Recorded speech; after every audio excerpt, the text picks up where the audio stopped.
What's going on, guys? Today will be a comparison between Lee Haney and Ronnie Coleman. Lee Haney competed in the 80s, of course. He shares the record of Olympia wins with Ronnie Coleman at 8. A lot of people say he could have gone on to win more. I agree. I mean, he retired when he was 31, which is an extremely young age to retire. A lot of bodybuilders are still competing and winning Olympias at the age of 40 or 41, 42 even. So, yeah, that's just crazy that he retired that young. Lee Haney had a workout routine that was very, he didn't really care about the weight that much. He always stated that he wasn't a power lifter, he was a bodybuilder. So he didn't really focus too much on the weight. He was more of like focus on the contraction of the muscle. And yeah, that was what he was focused on. And he didn't really, his number one saying was stimulate, not annihilate.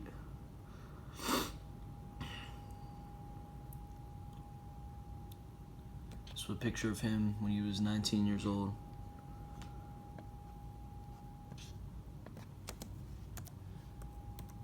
This was probably the best year of him, 1988.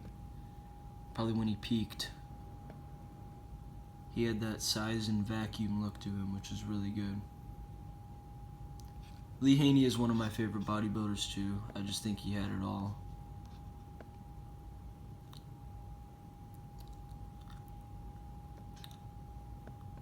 And like in this picture, I mean, it's probably about equal, guys.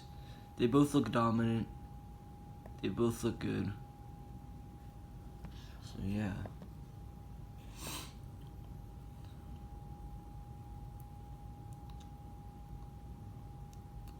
Not a big fan of Lee's side chest. I think it looks a little weird. He didn't have great biceps. That's kind of like made it look worse. I think Lee's best pose is probably the front lat spread, for sure. Shows like the width of his back and chest and his narrow waist.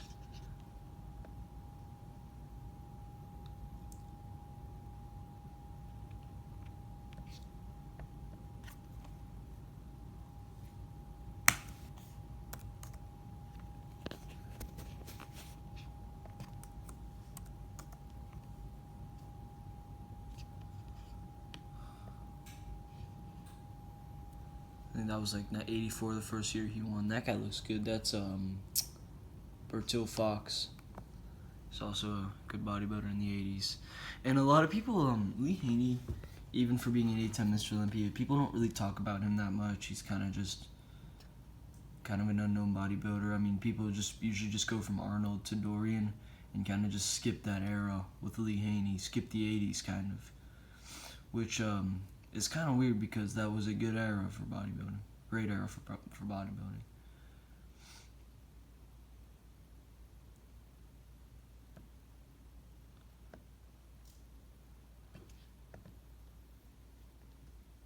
Like that pose right there. It's pretty good.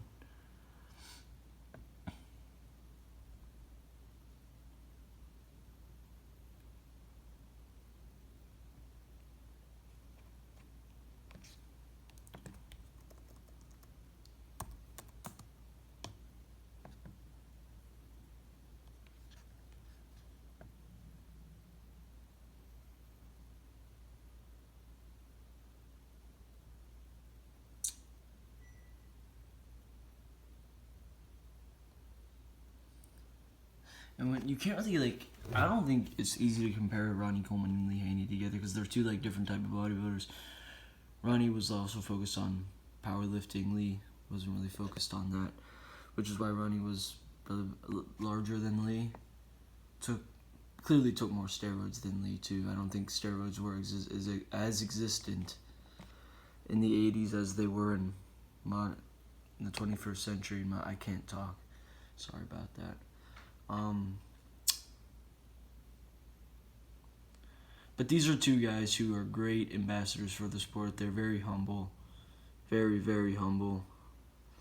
And they're always doing stuff for people. They're always helping out people. They're not like these guys in the amateur level who are just desperate and take water. Hold on a sec.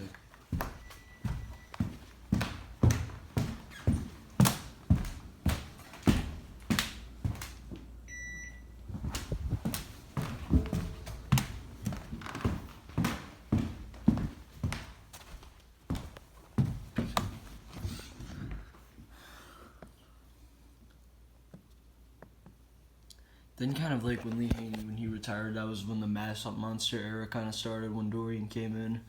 It was kind of forgotten about the aesthetics. They just focused on the size of the bodybuilder. Because I don't think they had ever really seen anything like it, and they were just like, okay, why don't we just focus on this now, something new.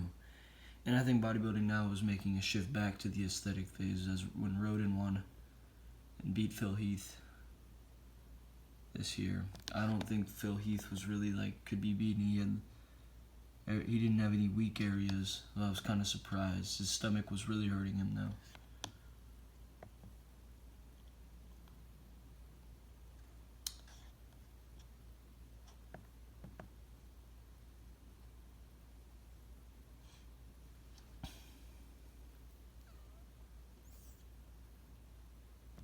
So that's all for the video today. Hope you guys enjoyed. See you next time.